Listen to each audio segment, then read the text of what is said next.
What's up, everybody? Welcome back to Joyful Clicks, about guys breaking into banks, governments, even...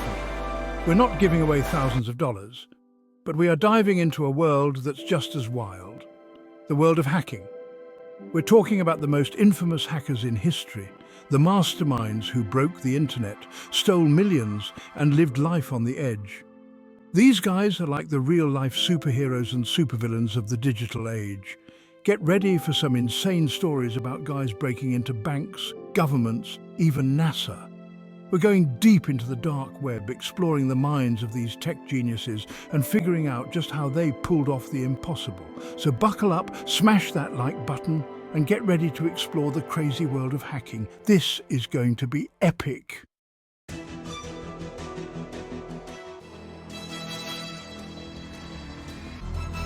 First up, we're talking about the legend himself, the OG hacker. Kevin probably hacked it. He wasn't in it for the money out of Hollywood. Kevin was a self-taught hacker, a total prodigy. By the time he was a teenager, he was already breaking into computer systems just for the challenge of it. We're talking phone systems, credit card companies, even the North American Aerospace Defense Command. This guy was unstoppable. But his biggest target? Major corporations. We're talking IBM, Nokia, Motorola, you name it, Kevin probably hacked it. He wasn't in it for the money though. He was driven by curiosity, a thirst for knowledge, and the thrill of the game. The FBI was on his tail for years, and his skills were so good, he became their most wanted hacker. They finally caught him in 1995, and he spent 5 years behind bars. Today, Kevin's turned his life around, working as a security consultant and author.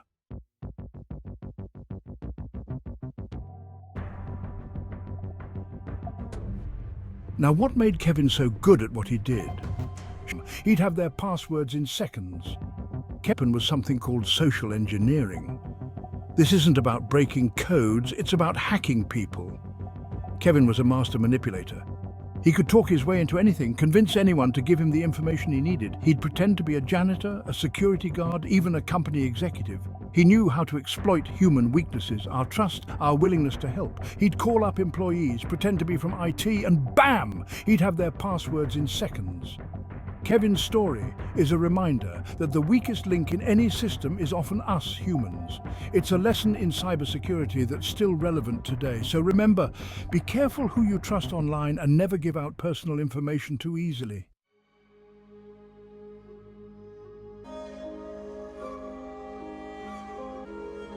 All right, next up, we've got another hacking legend with a complete for money or personal gain. Adrian was known as the homeless hacker because he did most of his hacking while homeless, often operating out of libraries and internet cafes. Adrian was a bit of a digital nomad, traveling around the country, always on the move, always searching for his next big target. And trust me, he found some huge ones. We're talking the New York Times, Yahoo, Microsoft, even the Pentagon. But what set Adrian apart was his motive.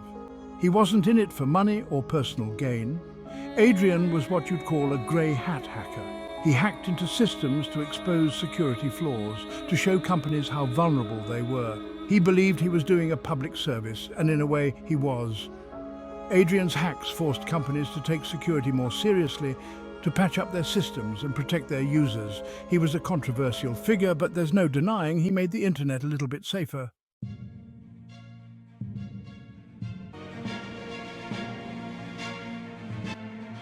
Now here's where Adrian's story takes a while, providing information about other hackers and security. Hacked into the internal network of the New York Times, gaining access to confidential information and a database of high-profile contributors. This hack made headlines around the world and put Adrian directly in the FBI's crosshairs. But instead of going into hiding, Adrian did something unexpected. He turned himself in. He cooperated with the authorities, providing information about other hackers and security vulnerabilities. This decision divided the hacking community, some praising him for taking responsibility, others condemning him as a traitor. Adrian's story is a complex one, full of contradictions. He was a hacker who exposed vulnerabilities, a criminal who helped law enforcement, a digital nomad who craved connection. He was a true enigma of the hacking world, and his legacy continues to be debated today.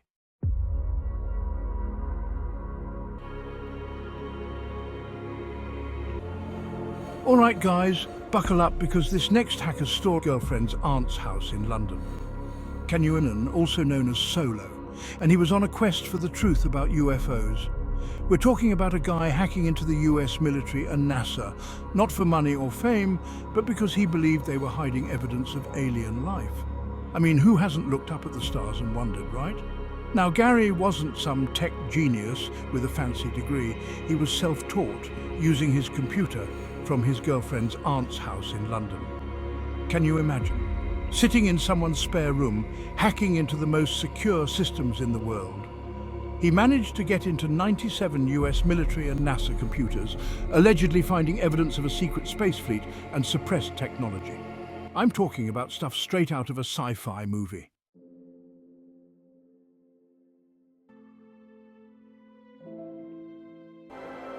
Now, the US government wasn't too thrilled about Gary poking. To keep Gary in the UK went on for years, from the biggest military hacker ever, claiming he caused millions of dollars in damage. They wanted him extradited to the US to face the music. This is where things get crazy. Gary faced a potential 70 years in prison.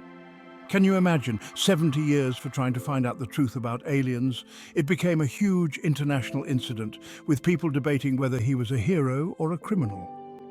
The fight to keep Gary in the UK went on for years. Imagine the stress, the uncertainty, the constant threat of being sent to a US prison. It was a wild ride, with celebrities and politicians even getting involved. Finally, in 2012, after a decade-long battle, the UK blocked his extradition.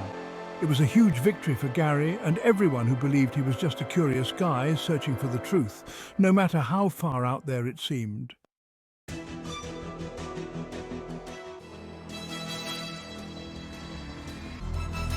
Get ready for this one, guys, because it's about to get real. He used sophisticated techniques to infiltrate who stole more credit card numbers than anyone in history. We're talking about over 170 million credit cards. Albert's story is like something out of a movie. He started hacking in high school, eventually becoming the mastermind behind a massive credit card fraud operation. This wasn't some small-time scam. We're talking about millions and millions of dollars stolen. He used sophisticated techniques to infiltrate corporate networks, stealing credit card data and selling it on the dark web. This guy was living a double life, driving fancy cars, wearing expensive clothes, all funded by his illegal activities. Imagine the audacity, the sheer scale of his operation. Albert Gonzalez wasn't just a hacker. He was a kingpin, a criminal mastermind who exploited the digital world for his own gain.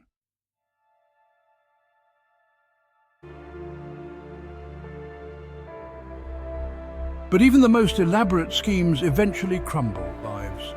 Albert's arrest sent shockwaves. Justice has a way of catching up with you.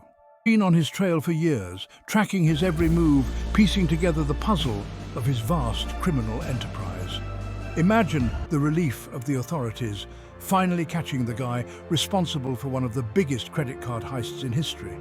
But it was also a wake-up call for everyone, a stark reminder of the vulnerability of our digital lives. Albert's arrest sent shockwaves through the cybersecurity world. It showed just how vulnerable even the biggest corporations were to determined hackers. It was a game changer, forcing companies to rethink their security measures and step up their game.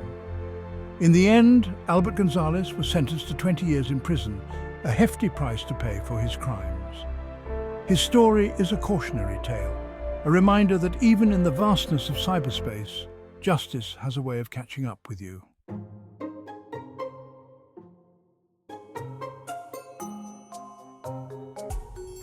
This next story is about a kid who became a hacking legend before the cybersecurity world. Imagine the vulnerability of critical infrastructure. A person ever convicted of hacking in the United States. He was only 16 years old.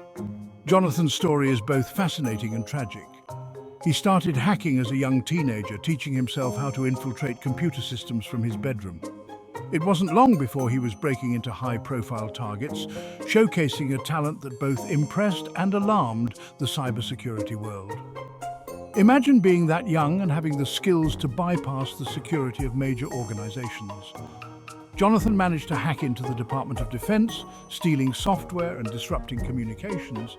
He even infiltrated NASA, accessing sensitive data about the International Space Station. This wasn't just kids' play. Jonathan's actions had real-world consequences. His hacking spree caused hundreds of thousands of dollars in damage and raised serious concerns about the vulnerability of critical infrastructure. Jonathan's hacking spree ended in 2000 when he was apprehended. He was only 24 years old. His age, he faced serious charges and the full weight of the law. It was a harsh reality check, a reminder that actions have consequences. Despite his crimes, Jonathan became a folk hero in the hacking community. He represented a new breed of hacker, young and unafraid to challenge authority. Tragically, Jonathan's life ended in 2008 when he took his own life. He was only 24 years old. His death sent shockwaves through the hacking community and beyond.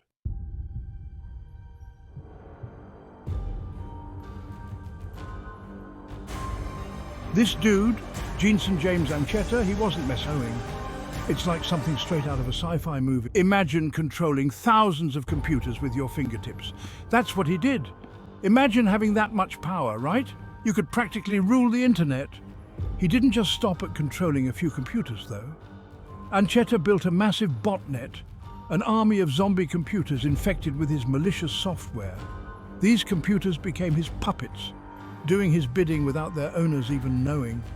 It's like something straight out of a sci-fi movie, but this was real life, and Ancheta was the mastermind behind it all.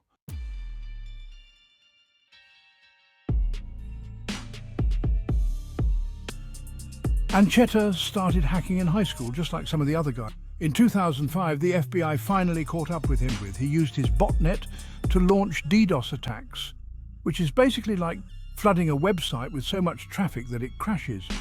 It's like sending 1 million people to a website at the same time. Total chaos. He even rented out his botnet to other cybercriminals, making money by helping them launch their own attacks. Talk about a bad business. But Ancheta's reign of digital terror couldn't last forever. In 2005, the FBI finally caught up with him, putting an end to his botnet empire.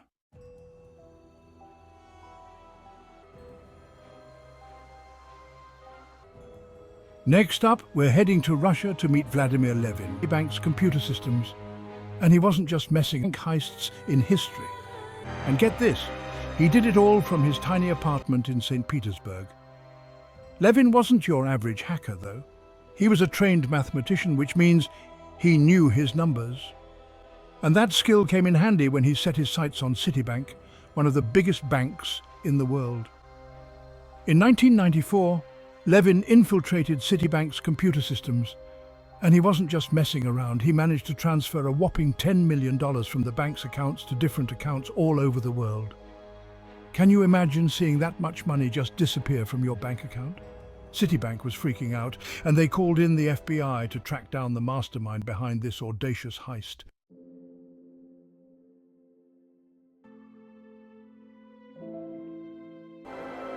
Now here's the crazy part. Levin didn't United States and sentenced to 3 years in prison, hired some of it to accounts belonging to charities and organizations in Russia.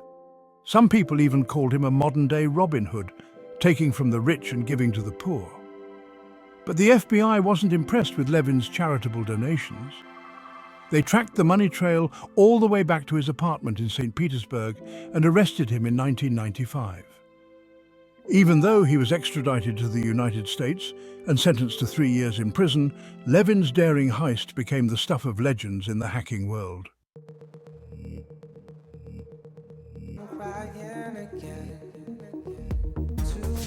Get ready to meet Michael Kalse, also known as Mations. It's like something out of a movie, but this was teenagers can wreak havoc on the internet. In 2000, when he was just 15 years old, Kalse launched a series of massive DDoS attacks that crippled some of the biggest websites in the world. We're talking Yahoo, Amazon, eBay, CNN. Even Dell and E*Trade felt the wrath of MaFiaboy. Imagine being a teenager and single-handedly shutting down major corporations. It's like something out of a movie, but this was real life and Kalse was just getting started. His attacks caused millions of dollars in damages and disrupted the lives of countless people who relied on those websites. Talk about a wake-up call for internet security.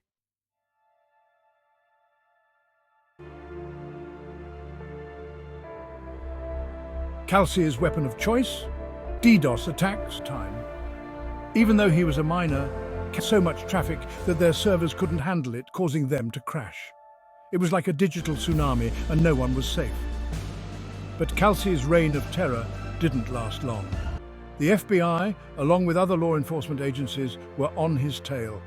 They traced the attacks back to his computer in Montreal, Canada, and in 2001, Kelsey was arrested. He was only 16 years old at the time. Even though he was a minor, Kelsey's actions had a major impact on the world, highlighting the vulnerability of the internet and the potential for massive disruption.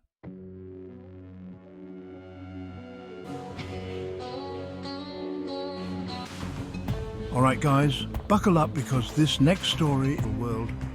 Ulbricht believed he was creating a Ulbricht, the mastermind behind Silk Road.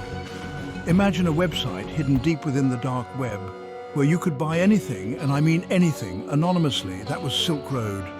Drugs, weapons, you name it, it was there. Ulbricht, a seemingly normal guy, created this online black market using his tech skills. He taught himself everything he needed to know about encryption and anonymity, becoming a ghost in the digital world.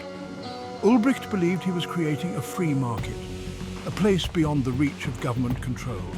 He operated under the pseudonym Dread Pirate Roberts, a character from the novel and movie The Princess Bride, symbolizing anonymity and the ever-changing nature of power. But what started as a libertarian experiment quickly spiraled into something much darker. Silk Road became a haven for illegal activities, and Ulbricht, despite his initial ideals, became its kingpin. Running a massive online black market like Silk Road is anything but easy. The FBI was hot on Ulbricht's trail, tracking every move. The pressure was on, and Ulbricht had to be constantly vigilant. They used undercover agents and surveillance. They even turned some of his associates against him. In 2013, in a San Francisco library, the FBI finally caught up with Ulbricht. He was arrested, his reign as the Dread Pirate Roberts over. The Silk Road was shut down. It was a huge victory for law enforcement.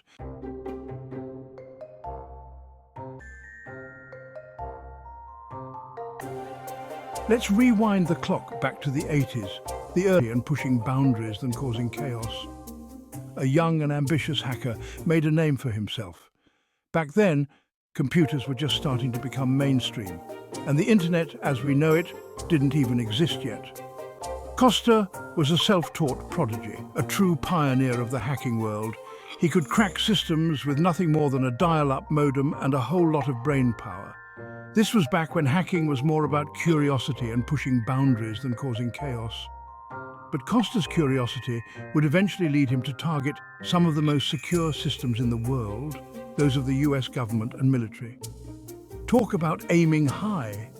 He infiltrated networks, accessing sensitive information about military operations, weapon systems, and even nuclear launch codes.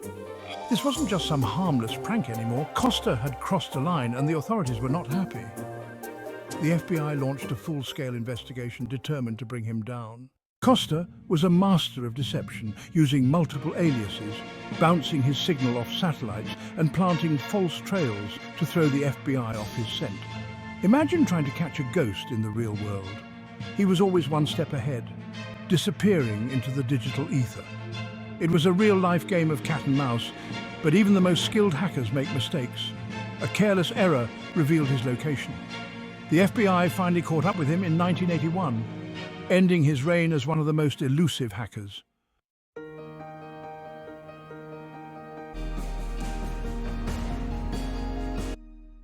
Wow, what a journey through the world of hacking. Subscribe and hit the bell icon for more thrilling content. Security history, from the mastermind behind Silk Road to the hacker who took on the Pentagon.